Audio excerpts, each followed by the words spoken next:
Company whose accounting year is the calendar year. Calendar year का मतलब होता है जनवरी से दिसंबर।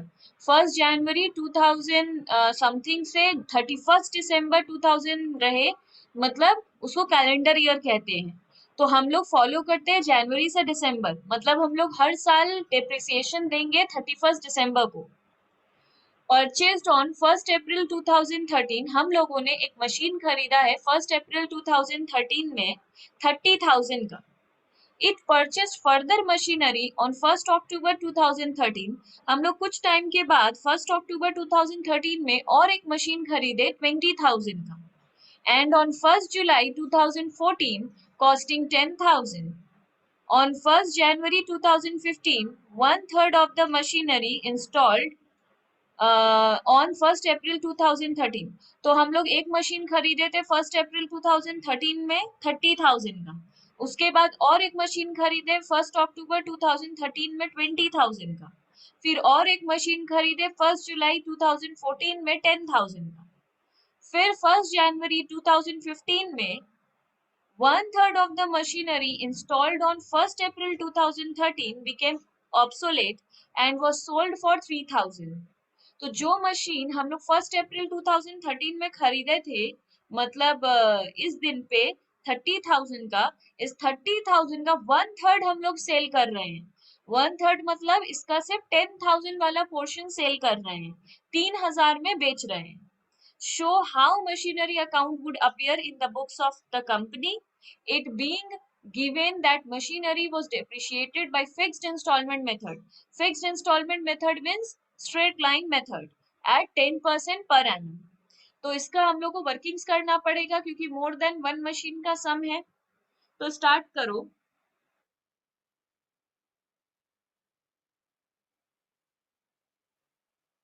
सबसे पहले हम लोग मशीन खरीदे थे 1/4/13 में परचेज। देखो एक चीज हम बता देते हैं, डेप्रिसिएशन का सम को हमेशा पूरा स्टार्टिंग में हम लोग पढ़ेंगे। पढ़ने से क्या फायदा होगा, जब भी बोलता है कि हम लोग 1/3 मशीन बेच दिए हैं, तो उसको शुरू में ही डिवाइड करते हुए सम करेंगे। ऐसा नहीं है कि बाद में रियलाइज करेंगे कि 1/3 बेच रहे हैं। शुरू में ही पता होना चाहिए कि बाद में हम लोग इसका 1/3 बेच देंगे। तो इसका क्या करेंगे, M1 तो लिखेंगे, 30,000 में खरीदे हैं, पर इसको हम लोग 1/3 मतलब क्या 10,000 और 2/3 मतलब क्या 20,000, इसको शुरू में ही बांटते हुए हम लोग सम को करेंगे। ठीक है, इस ये तो हम लोग खरीदे थे। फिर 1 10 13 में और एक मशीन खरीदे थे 1 10 13। ऐसा डिवाइड क्यों किए, क्योंकि हम लोग 1/3 ऑफ द मशीन सेल कर रहे हैं। तो 30,000 का 1/3 को हम लोग एक तरफ कर दिए, जो पोर्शन बेचेंगे बाद में। फिर 1 अक्टूबर 2013 को फिर से परचेज किए थे M2। M2 हम लोगों ने कितने में परचेज किया था, 20,000। उसके बाद बोल रहा है फिर 2014 में किए थे, वो अभी नहीं लिखना है, डेप्रिसिएशन देने का टाइम आ जाएगा। तो लेस डेप, अब डेप्रिसिएशन का रेट दिया है 10%। तो 10,000 का 10% होता है 1,000। पर कब खरीदे हैं, खरीदते वक्त और बेचते वक्त मंथ को काउंट करेंगे। तो अप्रैल से दिसंबर होता है 9 मंथ्स। तो 10,000 का 10% पर सिर्फ 9 मंथ के लिए, तो कितना हो जाएगा 1,000 इंटू 9/12, दैट इज 750। और 20,000 के साथ भी सेम करेंगे। 20,000 का 10% 2,000 इंटू 9/12, 1,500। और इस 20,000 के ऊपर भी 10% तो होगा 2,000। पर ये खरीदे तो अक्टूबर में और एंड हो रहा है दिसंबर में, दैट इज 3 मंथ्स। तो इंटू 3/12, दैट इज 500। अब हम लोग इसको सिंपली माइनस कर लेंगे, इसका आएगा 19,500, इसका 18,500 और इसका 9250। ये 1114 का बैलेंस है।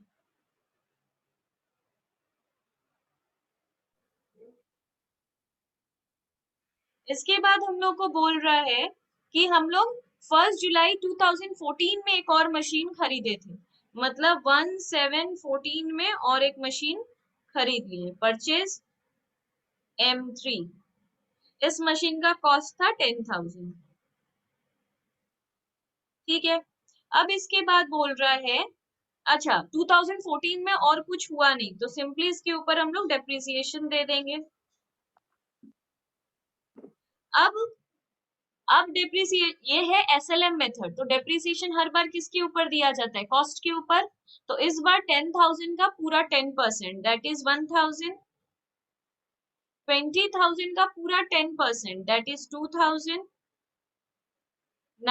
20,000 का फिर से पूरा 10%, दैट इज 2,000।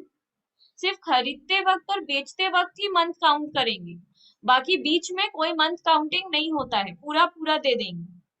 10,000 का 10% होता है 1,000, पर ये अभी खरीदे हैं तो कितना महीना यूज किए, जुलाई, अगस्त, सितंबर, अक्टूबर, नवंबर, दिसंबर, ओनली 6 मंथ्स। तो 10,000 का 10% 1,000, और उसको 6/12 500। तो इन चारों को माइनस करेंगे तो ये 8250, ये 16,500, ये 17,500, और ये 9,500। तो ये 1/1/2015 का बैलेंस है।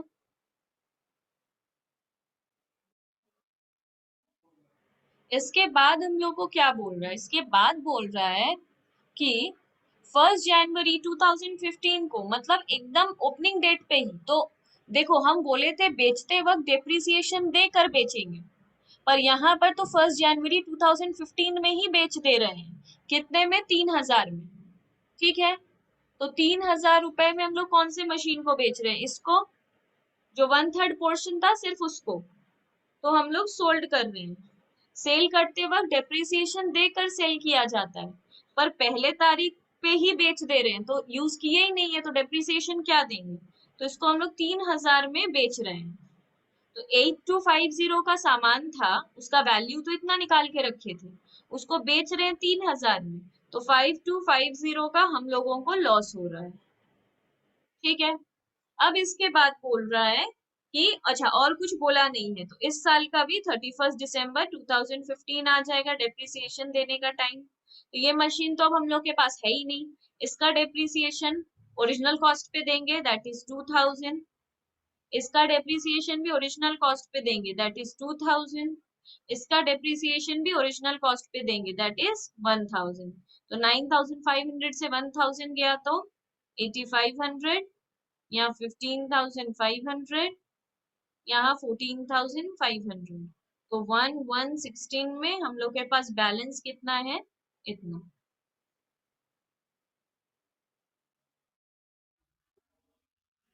तो यहाँ पर लिखा है इलस्ट्रेशन 20 में, on 1/1/11 machinery was purchase for 80,000। हम लोगों ने 1/1/11 में एक मशीन खरीदा है 80,000 में। On 1/7/12 additions were made to the amount of 40,000। हम लोग 2012 में और एक मशीन खरीदे हैं 40,000 का। ऑन 31/3/13 2013 में मशीनरी परचेज्ड ऑन 1/7/12, जो हम लोग दूसरा मशीन परचेज किए थे 1/7/12 में 40,000 में, उसको कॉस्टिंग 12,000 वॉज सोल्ड फॉर 11,000। मतलब पूरा 40,000 नहीं बेच रहे हैं, 40,000 का सिर्फ 12,000 का पोर्शन बेच रहे हैं। जैसे सोचो हम लोग एक कंप्यूटर खरीदे हैं 40,000 में, तो कंप्यूटर होगा, मॉनिटर होगा, उसका सीपीयू, माउस, कीबोर्ड, बहुत कुछ होगा। 40,000 में हम लोग वो पूरा सेट खरीद के लाए, पर अब हम लोग पूरा कंप्यूटर नहीं बेच रहे हैं, हम लोग सिर्फ उसका सीपीयू बेच रहे हैं। तो हम लोग सिर्फ उस 40,000 के कंप्यूटर से उसके 12,000 का सामान को बेच रहे हैं।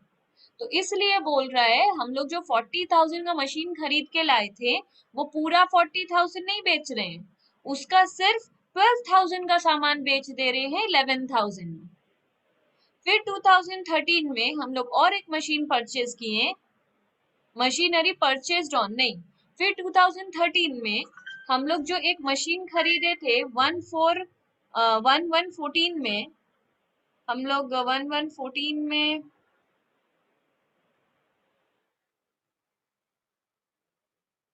मशीनर ऑन 30 जून 2013 मशीनरी परचेज्ड ऑन 1114 कॉस्टिंग 32,000। अच्छा, ये 1114 नहीं, प्रिंट मिस्टेक है, 1111 होगा, जो पहले तारीख में खरीदे थे, तो यहाँ पे 1111 होगा। तो बोल रहा है कि 30 जून 2013 में हम लोग जो मशीन 1111 में खरीदे थे 80,000 में, अब अगेन पूरा 80,000 उसका नहीं बेच रहे हैं, उसका सिर्फ 32,000 का सामान बेच दे रहे हैं 26,700 में। फिर 1/10/13 में हम लोग एक एडिशन किए, मतलब और एक मशीन खरीदे 20,000 में। डेप्रिसिएशन 10% है डिमिनिशिंग बैलेंस मेथड में, मतलब डीबीएम में। मशीनरी दिखाना है 3 साल तक, मतलब 2011 से 2013 तक। ईयर एंड दिया है, मतलब डेप्रिसिएशन देने का टाइम है 31 दिसंबर।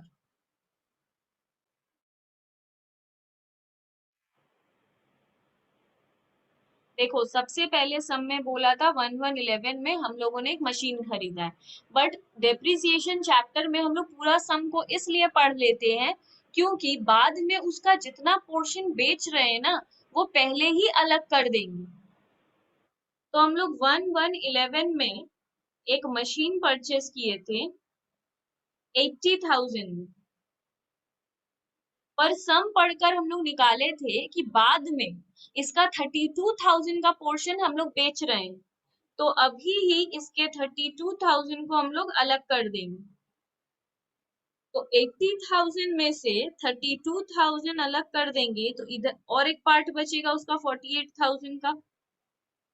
तो जब भी कोई मशीन को हम लोग फ्यूचर में बेचने वाले होंगे तो उसको लिखते वक्त शुरू में ही दो दो भाग में बांट देंगे। तो ये हम लोग कर दिए। फिर और तो कुछ 11 में हम लोग किए नहीं, और ये दिसंबर का सम है, तो पहले 31 दिसंबर 2012 आ जाएगा, या सॉरी 11 आ जाएगा, और डेप्रिसिएशन का रेट था 10%।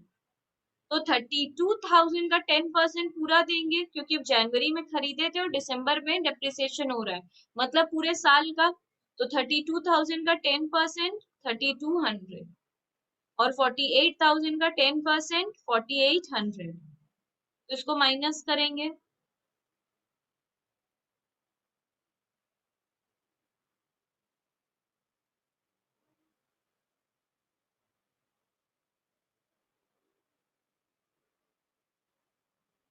1112 में हम लोग के पास ये बैलेंस है।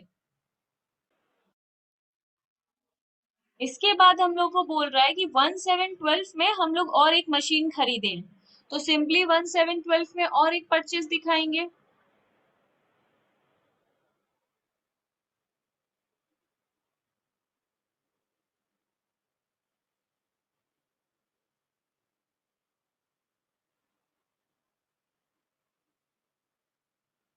अब 2012 में और कुछ भी नहीं हुआ है। अच्छा, तो ये जो 40,000 है, इसका भी हम लोग आगे जाके 12,000 का पोर्शन को बेचने वाले हैं, तो इसलिए इस 40,000 को ही अभी ही अलग कर देंगे। 12,000 ये सम पढ़कर थोड़ा याद रखना पड़ेगा कि किस मशीन को हम लोग आगे बेच दे रहे हैं। इस मशीन को भी हम लोग आगे बेचने वाले हैं, पर इस मशीन का पूरा 40,000 नहीं, सिर्फ 12,000, तो 28,000 अलग कर दिए। तो 31 12 में less dep at the rate 10%। अब देखो, एसएलएम में और डिमिनिशिंग बैलेंस मेथड में डिफरेंस क्या है। एसएलएम में हर बार डेप्रिसिएशन ओरिजिनल कॉस्ट पे होता है, तो अगर ये अभी एसएलएम होता तो हम 32,000 का 10% दे देते, पर ये डिमिनिशिंग बैलेंस मेथड है, जो बैलेंस बचेगा उसके ऊपर 10% देंगे, ओरिजिनल कॉस्ट के ऊपर नहीं देंगे। 10% जब दोबारा डेप्रिसिएशन देना है तो बैलेंस के ऊपर देंगे, मतलब 28,800 के ऊपर हम लोग 10% देंगे, तो आएगा 2880। ये वाला अगर अभी ये एसएलएम होता तो हम लोग 48,000 के ऊपर डेप्रिसिएशन देते, पर यहाँ पे 43,200 के ऊपर देंगे, इसलिए सिर्फ इतना होगा। यहाँ 12,000 का 10% कितना होगा? 1200। बट ये जुलाई में खरीदे हैं और दिसंबर में डेप्रिसिएशन दे रहे हैं, मतलब 6 मंथ्स। तो 12,000 का 10% 1200 और उसका 6 मंथ्स 600। 28,000 का 10% 2800, उसका 6 मंथ्स 1400। सबको माइनस कर देंगे, तो इससे इसको माइनस करो,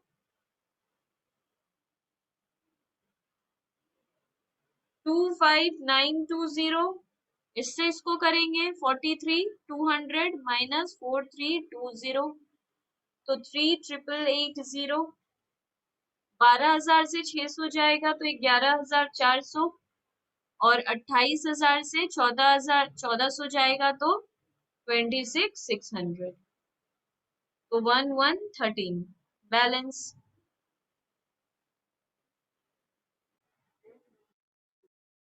अब यहाँ पर बोल रहा है कि ऑन 31/3/13, मतलब 31 मार्च 2013 को machinery purchased on 1/7/12 costing 12,000 was sold for 11,000।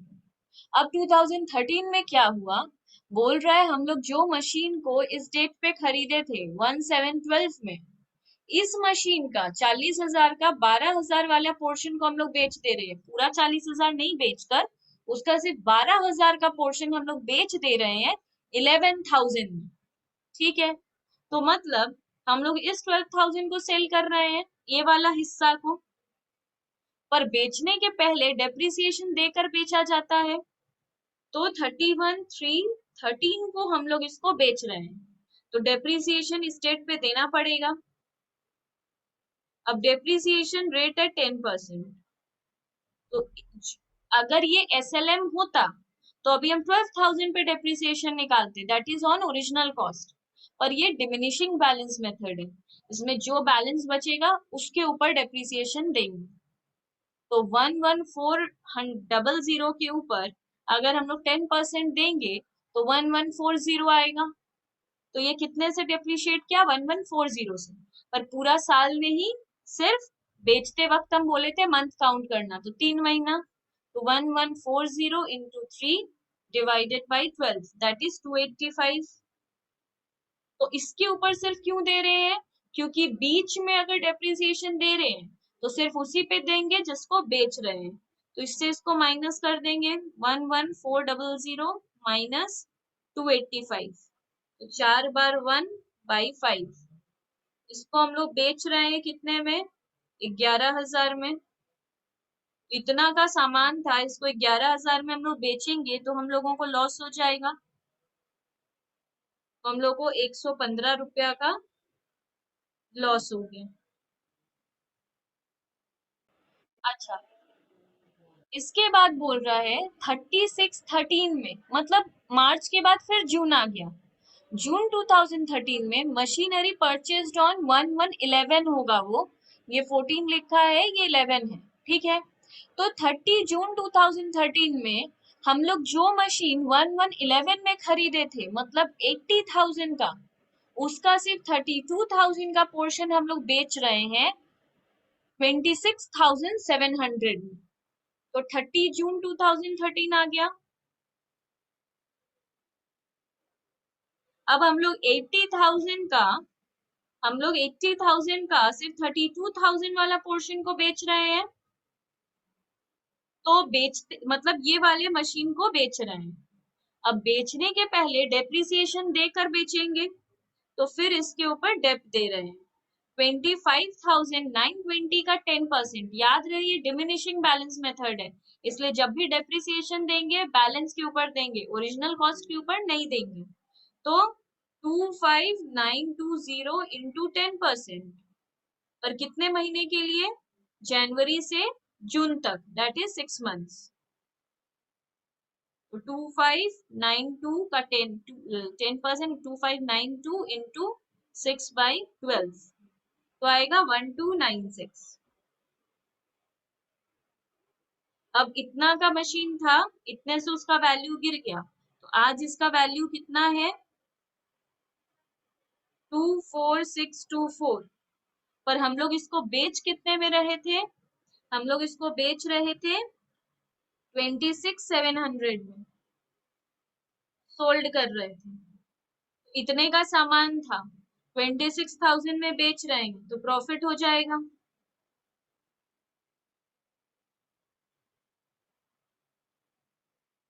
2076 का हम लोग को प्रॉफिट हो गया।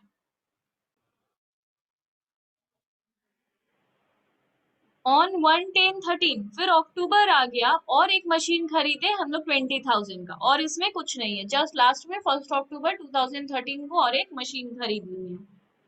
तो 1/10/13 में परचेज किए हैं और एक मशीन M3 लिखे हैं, और लास्ट में हम लोग 20,000 का एक मशीन खरीदे। लास्ट में 31/12/13 में डेप्रिसिएशन दे देंगे, जो जो मशीन बचा है। ये मशीन तो बचा नहीं, तो इस मशीन के ऊपर दे देंगे। ओरिजिनल कॉस्ट पे देना नहीं है, जो बैलेंस बचा है उसी का 10%, तो 3888 जो बचा है उसी का। तो कितना बचेगा? 38880 माइनस 3888, दैट इज 34992।